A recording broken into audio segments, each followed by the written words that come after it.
Hello, and welcome to another edition of Ben Wolkoff Debriefs the Transition.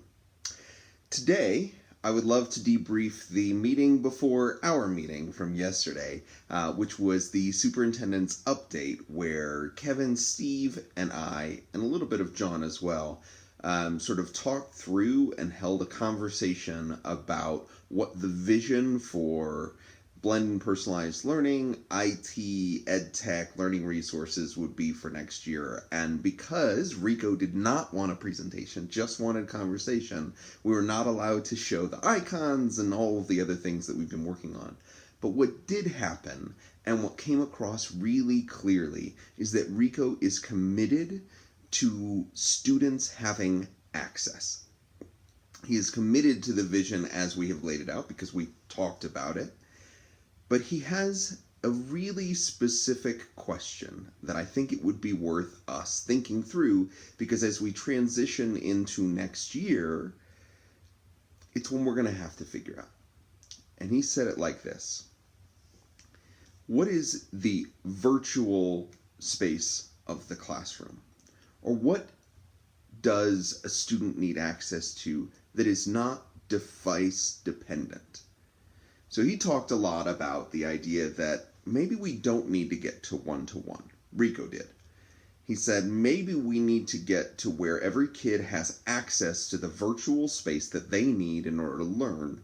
Where is that virtual space? What is that space? And a lot of people push back on that, and I think for good reasons, but Rico was very sort of confident in the idea that if they can access that space from any device, then I think that the kids can grow and can continue to mature, and we can create a system that supports the interactions that are going on in that online space.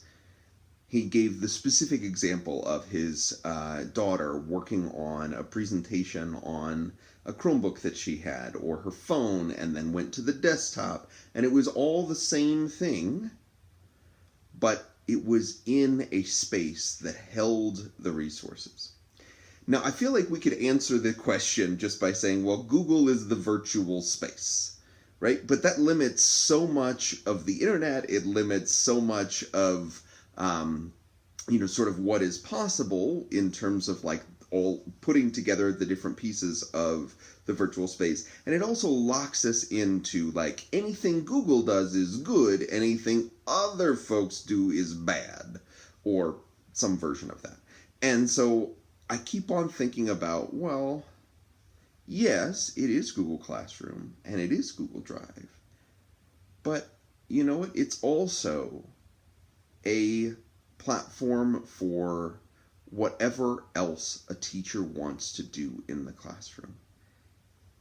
And it needs to be an open opportunity for us to have the discussion of maybe it's not one virtual space, but that it is the virtual space that your school and your team decide is where your students post their work, reflect on their work, get feedback on their work.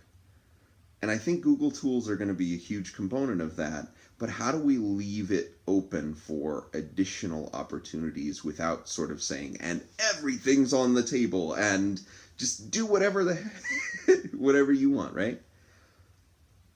To me, that's an important question, and I think one that both Rico wants an answer to, but that I think we want an answer to, right?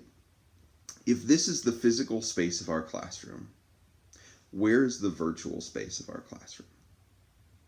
And what does it look like to interact in those different spaces, physical spaces in the school, right? What does it look like to interact in the virtual space, that social space, in the hallway, in the bathroom? It was an example that was given in a classroom. What does it mean to interact there? So that's something that I'm thinking about as we transition our roles, as we transition to next year. What is the virtual space that we are advocating for? That connected space that is in sort of the third bullet of our purpose statement. What does that space look like? What does it look like for you? What is your virtual space of the classroom? Anyway, I hope you have a great day of teaching, learning, leading, and creating. I'll talk to you soon.